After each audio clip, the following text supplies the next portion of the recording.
So, as children are preparing to go back to schools in the inland provinces tomorrow, there's the annual conversation we have around the prices of school uniforms. And that suspicion, you know that suspicion that a lack of competition is keeping the prices of some school uniforms and things like blazers and tracksuits artificially high.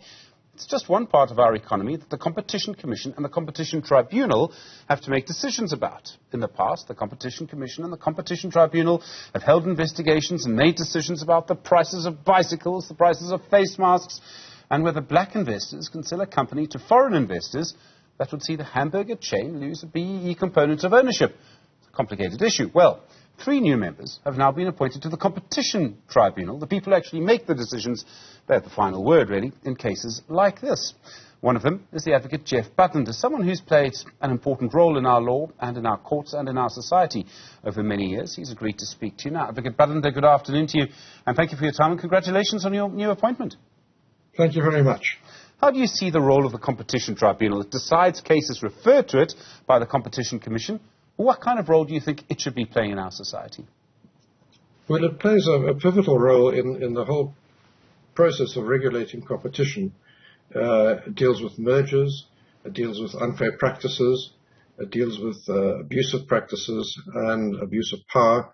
And it plays the purpose of the whole competition structure is to ensure that our economy is competitive, which is in the interest of the public at large. The tribunal is not the final body. Cases go on appeal from it to the Competition Appeal Court and from there to the Constitutional Court. But it is an important judicial body which of first instance in dealing with matters brought by the Commission and by other parties. You'll end up looking at all sorts of cases, I'm sure, and you can't prejudge any of them, I understand that. Are there any particular legal principles that you think you'll be using as a guide in this particular area of our law?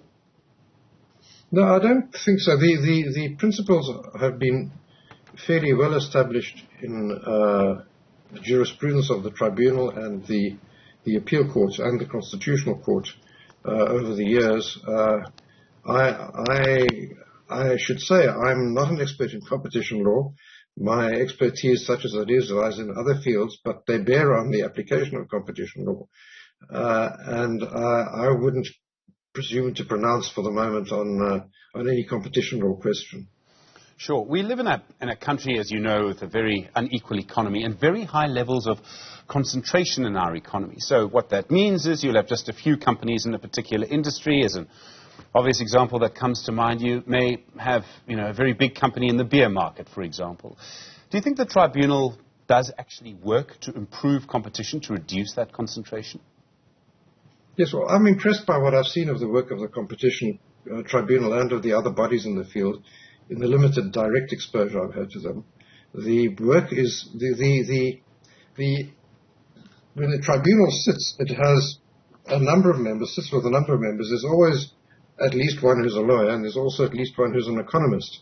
And what it is about bringing law, economy, and public policy together in one place, so that decisions can be made to ensure that there isn't gouging of the public, to ensure that there aren't monopolistic practices, because those easily take place in an economy like ours, and we've had lots of experience of that in the past. So it seems to me a very important body in ensuring genuinely free trade, and genuine competition, because that's in the interest of the public, both in terms of keeping prices down and in terms of producing a higher quality goods and services. I mean, we want a more equal society. We want things to be fair. If one company is more efficient than the other, then that company is probably going to make more money. But fairness is really quite important, isn't it, in our society? I mean, I would think that one way of looking at this is just to make things fairer. Not to say that people should be protected unnecessarily, but just that there should be a more equal, a more level playing field. Yes, that is what I think it's about. It is about fairness and about equity. And of course, there are always trade-offs. Sometimes large companies have economies of scale. They are able to undertake research and development work, which is necessary in order to develop new products.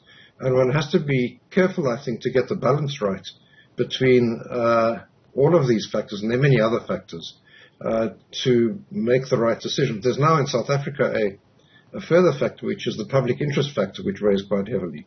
So it's quite policy-heavy work, but it has to be informed by accurate and reliable expert work by economists, and then by sound legal work which ensures that the proper legal principles are applied, because otherwise you can get arbitrary decisions, and the one thing which is in no one's interest is arbitrary decisions or unpredictable decisions, because that really hampers the economy.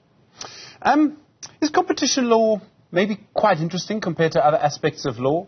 I know very little about the law, as I'm sure you know, but it seems to me that there's quite a lot to it. You can also see the consequences of a decision actually play out.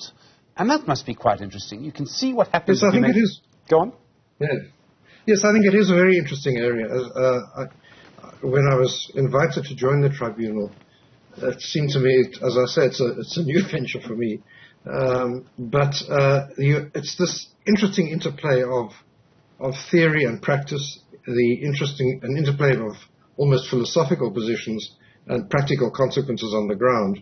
And as you say, one can quite often see the consequences quite directly in terms of the goods which are provided or the services, the prices at which they're provided, the jobs which are involved, and the public interest more broadly. So it's a complex, multifaceted decision-making process, and the law has a role to play in guiding that to ensure that the decision-making is fair. I do want to ask, if you don't mind, it's a sort of personal question, but not really. You're playing a role as the Competition Tribunal as a sort of judicial officer.